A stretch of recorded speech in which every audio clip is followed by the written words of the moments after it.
पुरानी पेंशन के लिए 400 डिफेंस यूनिट, 7,349 रेलवे स्टेशन, मंडल और जोनल दफ्तरों में हड़ताल के लिए वोटिंग।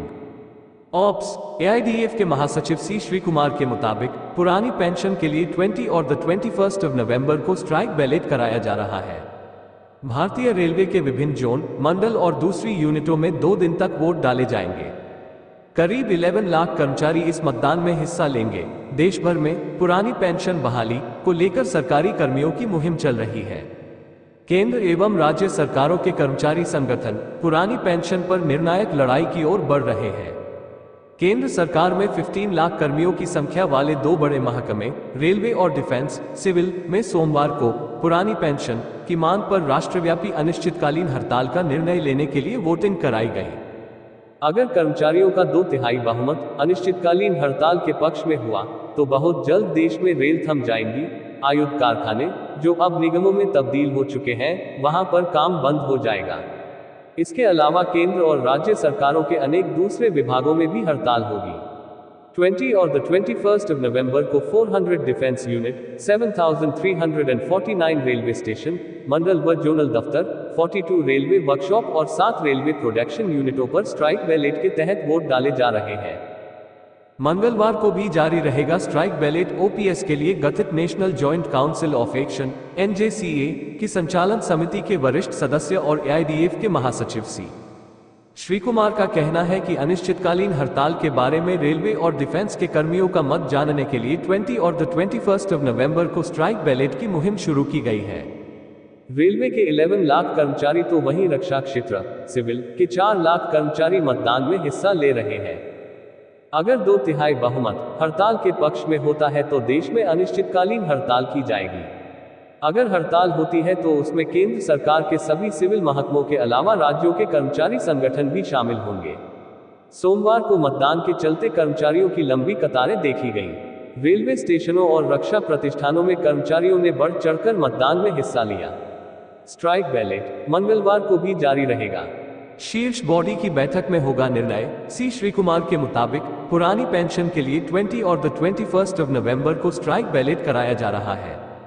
भारतीय रेलवे के विभिन्न जोन, मंडल और दूसरी यूनिटों में 2 दिन तक वोट डाले जाएंगे। करीब 11 लाख कर्मचारी इस मतदान में हिस्सा लेंगे।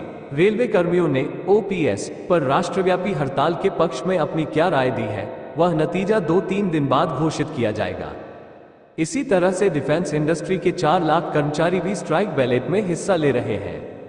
चूंकि केंद्र सरकार के ये विभाग इंडस्ट्री के तहत आते हैं, इसलिए नियमानुसार इनमें वोटिंग कराना जरूरी है। डीआरडीओ की लैब, आयुध कारखाने और दूसरी रक्षा इकाइयों के कर्मचारी स्ट्राइक बैलेट में अपना पक्ष रख रहे हैं। रक्षा क्षेत्र की यूनिटों के स्ट्राइक बैलेट का परिणाम 21 नवंबर की शाम तक आ जाएगा। रेलवे का परिणाम 2-3 दिन बाद मिलेगा। इसके बाद केंद्रीय कर्मचारी संगठनों की शीर्ष बॉडी की बैठक होगी।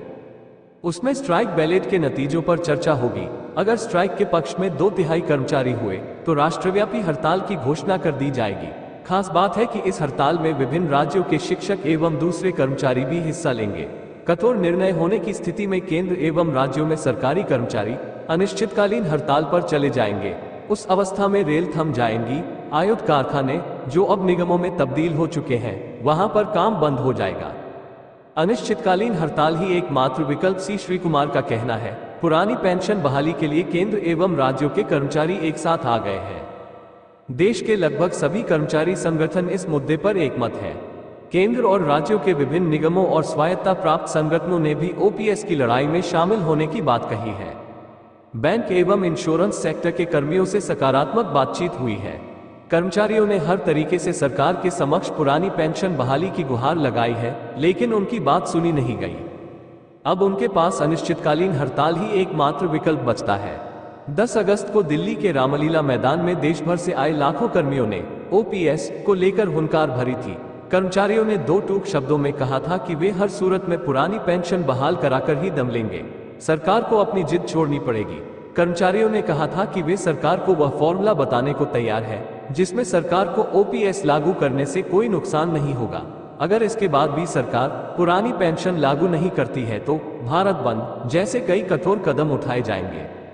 पुरानी पेंशन पर राजनीतिक नुकसान की बात। ओपीएस के लिए गठित national joint council of action NJCA की संचालन समिति के राष्ट्रीय संयोजक एवं स्टाफ साइड की राष्ट्रीय परिषद जेसीएम के सचिव शिवगोपाल मिश्रा ने कहा था, लोकसभा चुनाव से पहले पुरानी पेंशन लागू नहीं होती है तो भाजपा को उसका खामियाजा भुगतना पड़ेगा।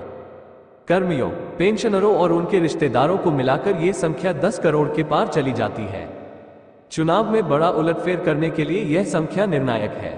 केंद्र के सभी मंत्रालय, विभाग, रक्षा कर्मी, सिविल, रेलवे, बैंक, डाक, प्राइमरी, सेकेंडरी, कॉलेज एवं यूनिवर्सिटी टीचर, दूसरे विभागों एवं विभिन्न निगमों और स्वायत्तशासी संगठनों के कर्मचारी ओपीएस पर एक साथ आंदोलन कर रहे हैं। बतौर मिश्रा, वित्त मंत्रालय ने जो कमेटी बनाई है उसमें ओपीएस का जिक्र ही नहीं है। उसमें तो एनपीएस में सुधार की बात कही गई है। इसका मतलब है कि केंद्र सरकार ओपीएस लागू करने के मूड में नहीं है। केंद्र सरकार द्वारा एनपीएस में चाहे जो भी सुधार किया जाए, कर्मियों को वह मंजूर नहीं है। कर्मियों का केवल एक ही मकसद है, बिना गारंटी वाली एनपीएस योजना को खत्म किया जाए और परिभाषित एवं गारंटी वाली पुरानी पेंशन योजना को बहाल किया जाए।